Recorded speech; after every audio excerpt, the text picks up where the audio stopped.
Her laboratory has unique ability to do in vitro and in vivo studies related to mechanisms of neurodegeneration and intervention rescue. Dr. Khanna has over 95 peer-reviewed publications.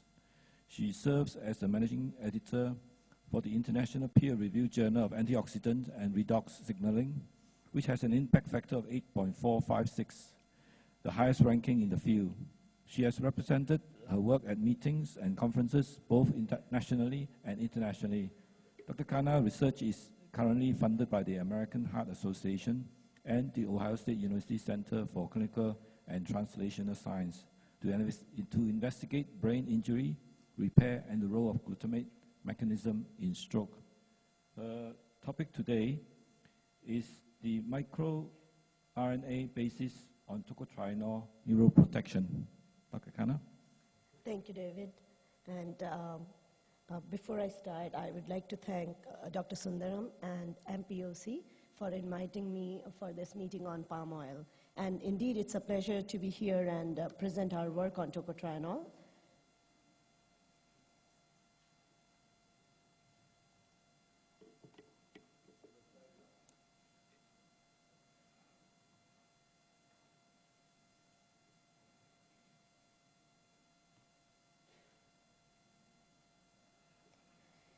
So in my talk today, I will address about tocotrienol and its effect on microRNA related to neuroprotection.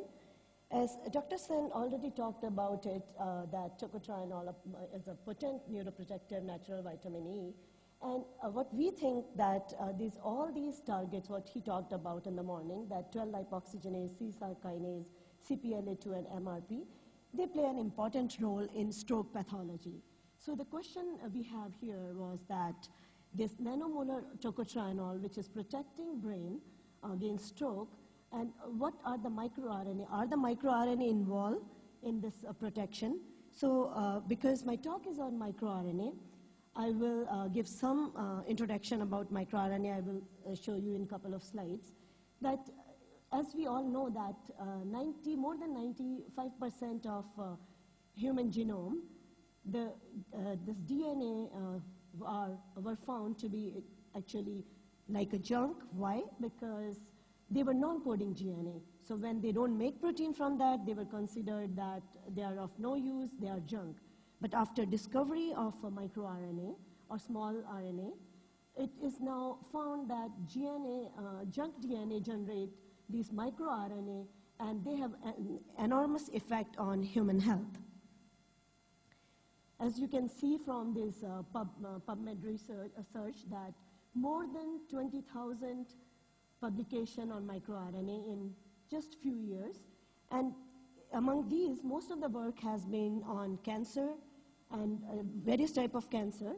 But now, and many other subjects or many other disciplines are also trying to see that what is the role of microRNA, like in stroke pathology, and what is the effect of supplementation on microRNA. And day by day, we are seeing that there is an increase in the number of publications. So this is central dogma for molecular biology. DNA makes RNA, RNA makes protein, and protein is the functional unit here. But after discovery of microRNA, this central dogma is revisited because we know that all RNA doesn't make protein because these microRNA can bind to the RNA and mRNA, and then they can cause the post-transcriptional gene silencing. So what are microRNA? MicroRNA are small non-coding RNA molecules that regulate eukaryotic gene expression at translational level. And if we look at these, that in human, till now, there are more than 2,000 microRNA has been identified. In mouse, 281, and in rat, 723 microRNAs has been identified. So in a very simple way, I have put it here that the good microRNA silence bad genes. So this was published on cover page of Cell, showing nicely this very complicated procedure in a simple way, that these are good microRNA, but they can silence bad genes. So please see here, they can silence bad genes, not genes, so they can target many genes, so that's why they are very important. A little bit about microRNA biogenesis.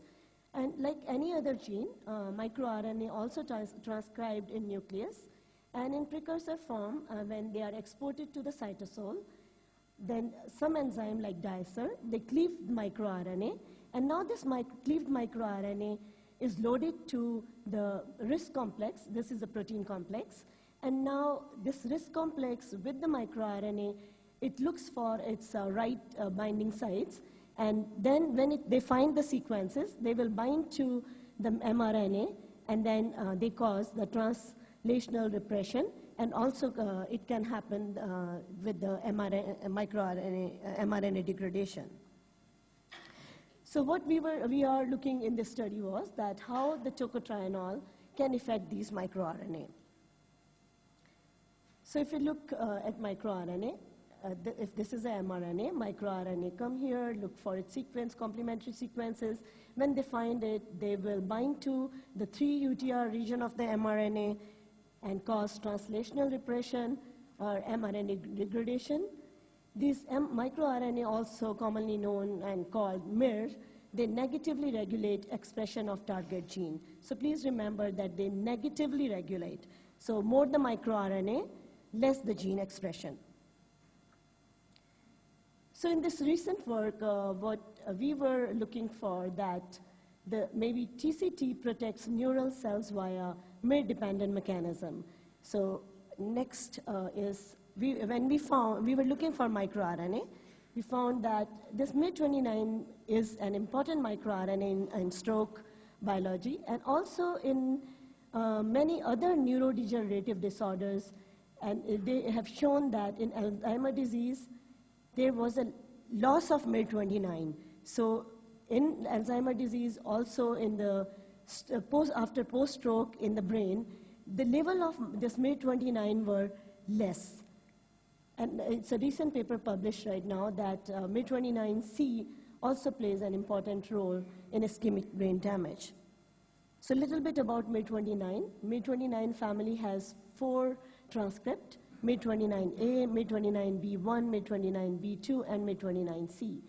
This MIR29B1 and B2, they share identical mature sequences, and that's why they collectively referred as MIR29B.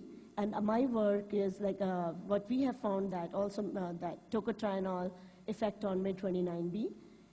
And important thing here is that MIR29 family members are highly conserved in human, mouse, and rat. So in stroke-related neurodegeneration, in our lab and many other labs also published that free arachidonic acid trigger neurodegeneration. So upon, when the cells are activated, or when, in simple words, when there is a trigger with glutamate or other neurotoxin, there is this free arachidonic acid which is found in the cell membrane. It's released from the membrane, and now this free arachidonic acid it starts the neurodegeneration, and it's a whole cascade there. I will talk about it. And also another important thing happened here is that the antioxidant, glutathione, which is a major antioxidant in the body, it gets less there. So it's basically, there is a lower GSH after stroke. So we utilize this in vivo scenario to do our in vitro experiment where we use arachidonic acid, and also we use the BSO, which is butynyl sulfoxamine, which decrease the level of glutathione in the cells. So overall objective of this study was that TCT may affect health outcomes via regulation of gene silencing. So if we look at this diagram, that CPLA2, which is enzyme, when it's act, as Dr. Sen has explained it nicely in his talk, I will talk in briefly that upon action of CPLA2, this arachidonic acid is released from the membrane, Now, this arachidonic acid can metabolize via non-enzymatic oxidative lipid metabolism or through enzymatic oxidative lipid metabolism. So after that, when this free arachidonic acid is available, now 12-lipoxygenase use this substrate and make this toxic metabolite 12-HPEAT. And tocotrienol, what we have found, can block here, or it can also block the 12-lipoxygenase activity. And I will focus in this talk on only in this enzymatic oxidative metabolism of free arachidonic acid. So if we look at this data, the first thing what we did was we utilized this arachidonic acid and BSO model in the cell. These cells were isolated from embryonic brain from the cortical region. So these are primary neurons used in this experiment. When these cells were challenged with arachidonic acid and BSO, there was a massive cell death in 24 hours. And this cell death we measured by LDH release. So when the cell is a marker of cell death, when the cells are damaged, this enzyme is leaked and we can measure. And then in this condition, when we measure MIR29 family, MIR29A, B, and C, we could see here in 12 hours, there was a significant loss of MIR29B, but not MIR29A or MIR29C in primary neurons. So the question was here, because this happened before the cell death, so we wanted to know that indeed that maybe the MIR29B is playing role in the neuronal cell death related to arachidonic acid and BSO. So the obvious question to us was like, if we increase the level of these MIR29B, which we found that upon BSO and arachidonic acid-induced cell death were less, if we increase the level of this MIR29B, then what happened? So it's in this graph, we are just showing that our method work here of gene delivery in cell, we were able to increase the level of MIR29B. And in this scenario, when the MIR29B was high, we could reduce the mitochondrial function, which was caused by BSO and arachidonic acid. If you compare these two blue bars here, there was a significant loss of mitochondrial membrane. But when MIR29B levels were higher in these cells, we could prevent or we could rescue the mitochondrial function. MIR29B delivery also protected these neurons against BSO and arachidonic acid-induced cell death. Again, we use the LDH method here. More LDH leakage means more cell death, and less LDH leakage with in MIR29B group where the MIR29B level will increase. If we look at these pictures here, the green color is showing the more live cell here, and the red color is representing the dead cell. So this is the calcine AM dye we use, which is taken up only by healthy cells when the cells are not damaged, and the propedium is taken by the dead cells. If you look at this panel, these are control cell, healthy cell. When we added BSO and arachidonic acid, most of the green cells vanished here. There are more red cells showing more cell death. But in case of MIR29B deliver, where the MIR29B gene was delivered, the levels were high. If we compare these two pictures here, we can see that they were pretty much like control cell, and there were very few dead cells. So we wanted to make sure that indeed it is happening because of MIR29B. So what we did in our next experiments, that we lowered the MIR29B level by using the inhibitors. So we wanted to see that now, of course, when we use this technique, we were able to decrease the level of MIR29. And in this condition, this caused more loss in the membrane potential, which was measured by JC1 assay. And then also it shows that there was more cell death here, and most of the cells were even floating, and it was even difficult for us to really stain these cells. And you can see there was a much more cell death, much more red cells here. I could not catch more because when doing this assay, it just float. And so now, as we have already published, and Dr. Sen has mentioned that too, that palm oil-derived tocotrienol is a potent 12-lipoxygenase inhibitor.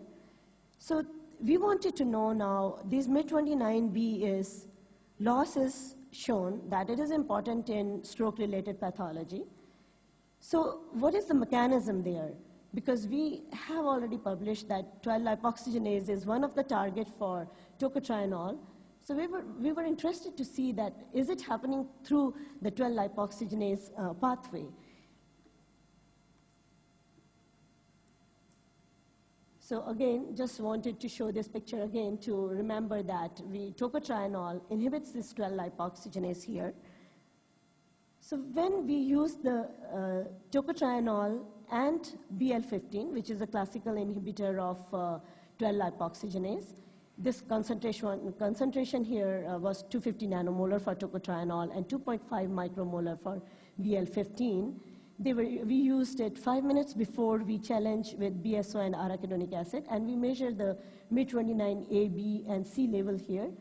As there was no difference, as we showed before, that in MID29A level, but significant loss with the cell death, and the tocotrienol and BL15, both 12-lipoxygenase inhibitors, prevented the loss of MID29B.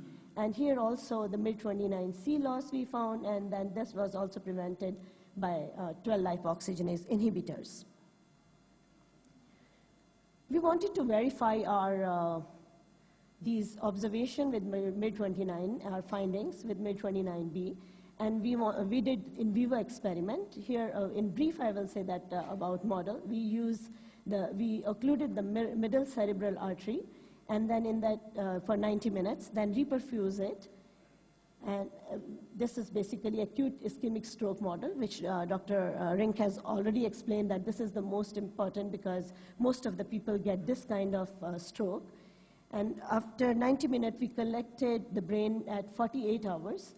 So these are C57 black 6 mice were used here. After 48 hours, brain were collected. We used the laser capture technique, and we collected this infarct region of the brain and contralateral region of the brain. When we isolated microRNA and measured these microRNA level here, and we were really happy to see that our in vitro findings were repeated in our in vivo model, that there was a significant loss of MID29B, and we could see also that there was a loss of MID29C2, but the MID29B loss was much more as compared to MID29C. So then we delivered the MID29B to the mouse brain, and here what we did, we have the MID29B gene, we tagged it with the GFP, this green fluorescent protein, because it was important for us to know that when we delivered this MID29B, can we see the expression of that? So in this picture, as we can see that green fluorescent protein is telling us that MID29B gene was delivered to the brain. And when we collected this brain, and also the brain, like contralateral part where this MID29B gene was not delivered, then we measured the MID29B level here, and we were able to see that, we saw that there was a significant increase in the MID29B. And in this scenario, when the brain has more MID29B, when we induce stroke in these brain, we look at, if we look at these two MRI pictures, in control mice where control microRNA was delivered, there was a massive stroke, and by delivery of MID29B gene to the brain, we could have much less stroke as compared to control. These are the quantitative data for the lesion volume from these two groups. So MID29B gene delivery not only showed effect on the brain damage, on the lesion volume, also it's improved the post-stroke function. Dr. Rink has already explained about it, how we do in our lab. We have a very nice system that we can record the movement of the mouse, like how they are moving, what time they are taking to do that. So it's a nice system and give us like confidence that when we perform the system to our control and mid-delivered mouse brain, we could see that these mice, baseline, they are moving all over. These purple lines are showing that mouse are freely moving. But after 48 hours of stroke, the mice couldn't move, as we know like in stroke model, they have compromised function. If we compare these movement of control mice to the mice which got MIR29B in their brain, they could move much better. And then these are the different parameters we have showing in all parameters that delivery of MIR29B improved their function.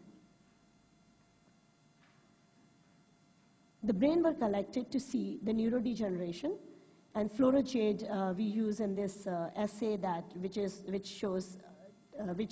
shows that only the degenerative neurons. This green color is showing here, more the green color, more neurodegeneration in the brain.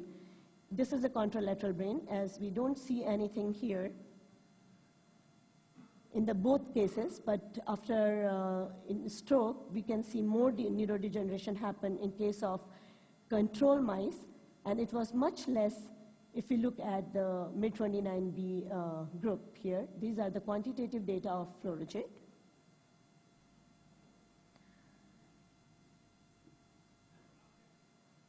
So as we already published that tocotrienol target 12-lipoxygenase, the first experiment what we did was we took the 12-lipoxygenase knockout mice, and then we measured the MIR29A, B, and C level there.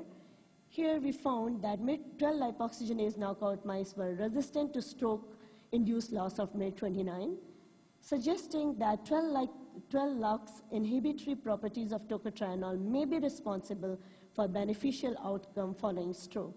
So next experiment was done on supplemented mice. Here we supplement these mice with the 50 milligram per kg body weight 5 days a week for 12 weeks. After that, the stroke was induced, and we collected the brain to measure MIR29 ABC level here. If we look at these two bars, there's no difference in MIR29A as it was observed in C57 black 6 mice. But if we look at the MIR29B level in placebo group, where only the vitamin E stripped oil was supplemented, there was a significant loss, as we found in C57 black 6 mice. But this loss was spared by supplementing tocotrienol, if you compare these two blue bars here. And same in the case of MIR29C, tocotrienol also spared the loss of MIR29C. These are the MRI pictures. Massive stroke in the placebo group. There is much less lesion in tocotrienol group. We have published it before also in a couple of papers. And in the same group from where we measure now this tocotrienol, we wanted to make sure that what is its effect on MRI or in the lesion. So we can see here that it's just the quantification of this data. So conclusion here from this study is, orally supplemented tocotrienol spared neuroprotective MIR29B/C during stroke. TCT has ability to regulate MIR-dependent gene silencing pathway. And the above finding is likely to have widespread health outcome implication beyond stroke. And this paper was published recently in JCBFM, Journal of Cerebral Blood Flow and Metabolism. And I would like to thank my colleagues and collaborators and our funding sources. Thank you, Dr. Khanna. We have some time, 5 minutes for questions. Any questions?